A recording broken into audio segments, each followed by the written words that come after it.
The herring population has been fluctuating a lot in the past 70 years, and it's not clear why.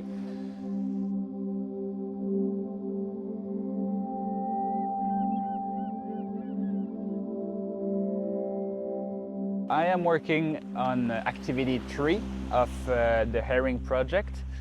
This activity is interested in characterizing the habitat of herring. We work mainly with remote sensing, which is the technique of using images taken from far away. In our case, mainly satellite remote sensing, so images taken from satellites.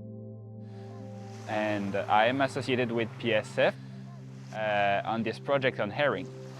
And this is because a couple years ago, my supervisor, my CIRA, found out that it was possible to observe and to map the herring spawns, so the melting event, from the sky, from the space.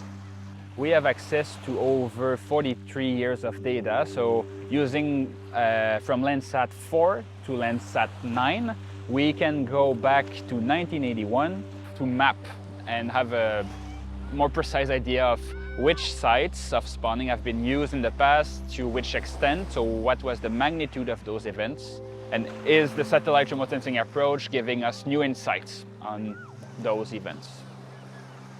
We flew a drone past March, so March 2024, to map some spawning events. And what gives the water this bright and white color, so we can see that there's a clear border between the spawning area and the clear water area. What we can detect is really the presence of males in the water. Understanding better why some sites of spawning have been abandoned over the years, understanding what's happening on those specific sites might help us understand what pushes the fish to go away. What do they like or what do they don't like? What has changed? Is it the temperature of the water? Is it the amount of pollutants? Is it the type of substrate? Is there a new port or a new a river that has been dammed?